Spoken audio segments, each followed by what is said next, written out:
줬어, 집을 이렇게. 자, 증여는 무슨 행위? 채권 행위. 준 행위는 무슨 행위? 물권 행위. 이게 원인이 되어서 줬다고. 근데 여기에 증여를 그냥 한 게 아니라 해제 조건부로 증여를 했다고요. 해제 조건은 그 조건이 성취되면 그때부터 증여계약 효력이 없어져 버리거든요. 맞나요? 조건이 성취돼 버렸다고. 그러면 주겠다는 약속 자체가 효력을 잃어버렸다고요? 그럼 준 행위도 효력을 잃어요, 안 잃어요? 그러니까 소유권 넘어갔던 건 돌아와요, 안 돌아와요? 돌아온다고, 자동으로. 이 등기를 말소해야지 돌아와요. 말소 등기 안 해도 돌아와요. 안 해도 돌아온다. 이 유인성설이라고요. 저게 취소건, 해제건, 합의 해제건, 해주권, 성취건 다 똑같아요. 원인 행위 시로되면 넘어갔던 물건 돌아오기 이거예요. 말소 등기 안 해도. 그러니까 자, 해제 조건부 법률 행위에 의해서 소유권 이전 등기가 종료되었더라도 그 조건이 성취되면 소유권은 원래 소유자에게 돌아옵니까? 그냥? 말소 등기 안 해도 돌아옵니다. 유인성설이죠. 그 다음에 등기부 취득시효가 완성된 이후에는 등기 원인 실효를 주장해서 등기 명의자의 소유권 취득을 부인할 수는 없다.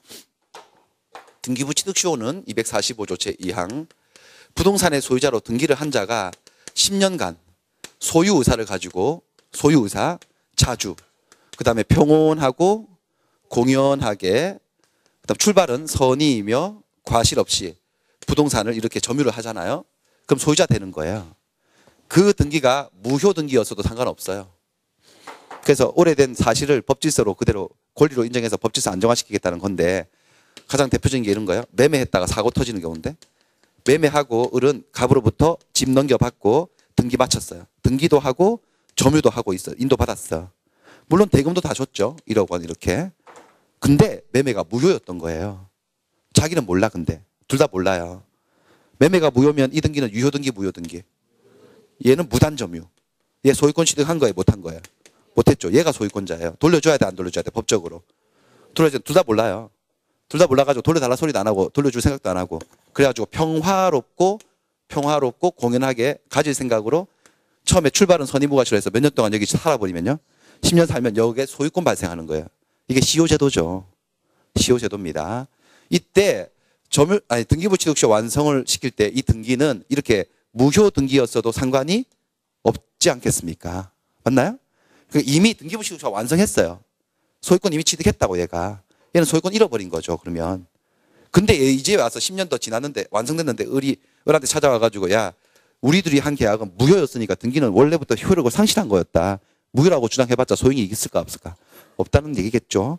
등기부 취득시효가 완성된 이후에는 등기 원인의 실효를 주장해서 등기 명의자의 소유권 취득을 부인할 수는 없죠. 이미 끝났다는 거 아니겠어요? 10년 지나서. 그 다음에 미등기 건물의 원시 취득자와 승계 취득자 사이 합의해서 직접 승계 취득자 명의로 소유권 보존 등기 하는 거 유효하다. 이게 모두 생략 등기라고요. 여러분 중간 생략 등기라고 들어보셨습니까? 중간을 생략하는 게 중간 생략 등기고요. 모두 머리 두자예요. 첫머리를 생략하는 게 뭐라고요? 모두 생략 등기요.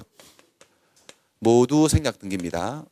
첫머리를 생략한다는 것은 보통 여러분 갑이 건물을 지어요. 건물을 신축한 사람은 신축이기 때문에 등기 안 해도 소유자 될 수 있어요? 없어요? 있죠. 근데 보통 이제 팔려면 등기해야 되죠. 어떻게 하는 거죠? 순위번호는 몇 번? 1번. 등기 목적은 소유권, 보존. 등기 원인은 기재하지 않고 소유자, 아무개. 이렇게 적지 않습니까? 그 다음 이걸 팔았어요. 이렇게. 팔아가지고 자 얘는 원시 취득자, 소유권에. 얘는 무슨 취득자? 승계 취득자. 그럼 어떻게 해야 돼요? 순위번호 2번. 등기 목적은 소유권, 이전, 등기 원인은 매매, 그 다음에 소유자, 을 이렇게 적는 거예요. 이렇게 해야 되죠. 그러면 현재 소유자가 을이라고 공시된 거잖아요. 현재 소유자, 최종 등기 명의인.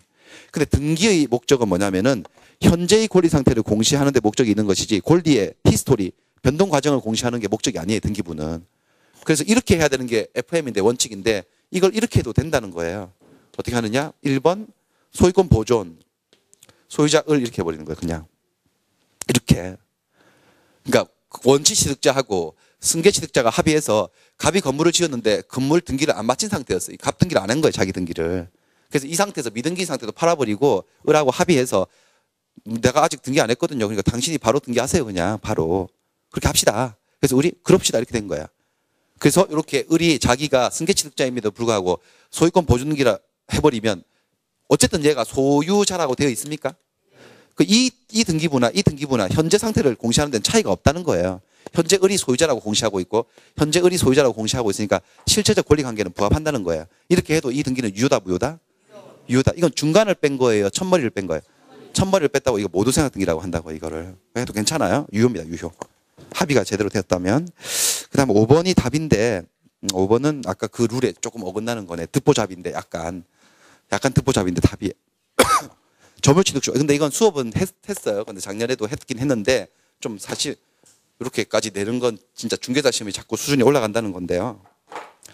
점유취득쇼 완성 후 이전 등기 전에 원소유자가 해당 부동산에 관해서 근저당권을 설정한 경우에 특별한 사정이 없는 한 취득시효 완성 전은 소유권 이전 등기를 종료함으로써 담보권 제한이 없는 소유권을 취득한다. X입니다. 뭐냐면은 점유취득시효라고 하는 것은 간단하게 설명하면 245조 제1항 어떤 토지가 갑의 소유자라고 등기되어 있어요. 갑이 소유자라고 등기되어 있으면 갑이 소유자일 가능성이 아주 높죠. 하지만 100% 소유자라고 단정할 수는 없어요. 무효등기라는 것도 있으니까. 근데 어쨌든 갑이 소유자로 등기됐는데 웬일인지 토지는 을이 써요. 점유를 개시해서 이게 몇 년 동안 가냐면요. 20년이에요. 20년간 소유 의사로 자주 그다음 평온하고 공연하게 부동산을 점유를 하면 이게 시효 완성이라 그래요. 근데 시효 완성만으로는 안 되고 시효 완성 이후에 자기 명의로 뭘 해야 된다? 소유권 이전 등기를 하게 되면 소유권을 취득한다는 이 제도가 점유취득시효 제도입니다. 자, 그런데 문제는 뭐냐면은 자, 점유를 시작하고 20년 차에 시효가 완성되는 거예요. 시효 완성 당시에 그때의 소유자가 갑이었다면 갑을 상대로 소유권 이전 등기를 청구해서 당연히 갑은 안 해주려고 그럴 거예요. 그럼 소송 걸어가지고 입증해가지고 강제로 이전 등기 받아버려요. 그래서 소유자가 될 수 있거든요. 근데 요렇게 하는 시효 제도를 통한 소유권 취득은 이게 소유권 이전 등기 방식을 써도 갑의 소유권을 이전받는 거 아닙니다. 승계 취득이 아니라 법 제도상 새로운 소유권이 발생하는 무슨 취득이라는 거죠? 원시 취득이에요. 성격이 원시 취득이라고 이건. 원시 취득. 오래된 사실을 권리로 승화시키는 이 제도에 의해서 소유권을 새로 취득하는 것이지 갑으로부터 소유권을 물려받는 것이 아니라고 이게 법적으로. 자, 승계 취득하고 원시 취득이 뭐가 차이가 나냐면 승계 취득은 전주의 권리를 물려받는 건가요? 그래서 전주의 권리 모양새를 그대로 물려받아요. 찌그러져 있으면 찌그러져 있는 대로. 그 말이 전주가 자 매매를 했다. 자 보세요. 매매를 해서 넘겨받는다면 이건 승계 취득이에요. 원시 취득이에요. 승계 취득인데 매도인 집에 저당도 있고 압류도 있고 가압류도 있어. 내가 샀다고 그거 다 없어지나요? 다 따라오나요? 다 따라오는 게 승계 취득이에요. 근데 점유취득시효 완성은 무슨 취득이어서? 원시 취득이어서 이건 따라오는 거 하나도 없어요. 세술은 세부대. 새로 소유권이 발생하는 거예요. 토지는 그 토지여도. 그러니까 점유 개시를 딱 해서 시효기간 진행 중에요. 나는 점유하고 있지만 서류상으로 얘가 소유자니까 여기에 은행 저당권 설정될 수 있습니까? 그 다음에 여기에 누군가가 압류나 가압류 들어올 수 있습니까? 채권자들이, 갑의 채권자들이. 이거 내가 매수했으면 저것들 다 따라와요. 승계취득이었으면. 근데 이건 무슨 취득이다? 원취득이어서 나 소유권 딱 취득하고 나면 쟤들 쫓아갈 수 있어요. 다 말소하라고. 토지는 그 토지여도 소유권은 새 소유권이다. 다 없애라. 말소시킬 수 있다 없다. 있어요. 근데 그거는 점유취득시효 기간 진행 중 얘기고요. 시효가 완성된 이후에 생긴 저당권은 말소시킬 수가 없어요. 이게 다른 원리가 있거든요. 이게 저기랑 여기랑 차이가 있어요. 시효가 완성되고 난 다음에 내가 등기하기 전에 소유자가 자기가 권리 행사를 한 거예요. 아직은 소유자가 맞습니까? 아닙니까? 내가 아직 등기 안 했으면. 맞죠? 그래서 내가 지금 등기해달라고 청구하지도 않는다고. 자기도 모르고 시효 완성 이후에도 계속 점유만 해가고 있다고. 그래서 얘가 주인 행사를 한 거예요. 그냥 자기 땅이니까 은행 가서 돈 빌리고 담보 잡힐 수가 있나요? 그 뭐 우리 갑이 잘못한 게 있어 없어요? 잘못한 건 없지. 내 땅인데. 그렇잖아요? 여기 저당권이 설정되었고 이 시효 완성으로 제3자에겐 또 대항 못하니까 시효 완성 이후에 소유자의 적법한 권리 행사의 흔적은 그대로 또 앉는 거예요. 그 전 모습은 싹 사라지는데 시효 완성 이후에요. 그 바뀐 법률상의 사회상의 모습 현상 그대로의 권리 취득을 한대요. 그러니까 이게 원시 취득은 원시 취득인데 저당권이 처음부터 있는 원시 취득을 하는 경우도 있다고 이게. 자, 점유 시작하고 몇 년이라고요? 20년. 그 전 저당권들은 다 말소시키는 거예요. 없어져요. 그 이후에 소유자의 적법한 권리 행사의 흔적은 인수하는 겁니다. 나중에 우리 본수업할 때 나중에 배우시기로 하고. 그래서 여기는 소유권을 원시 취득해도 저당권이 붙었어요? 안 붙었어요? 붙어서 원시 취득하는 거예요.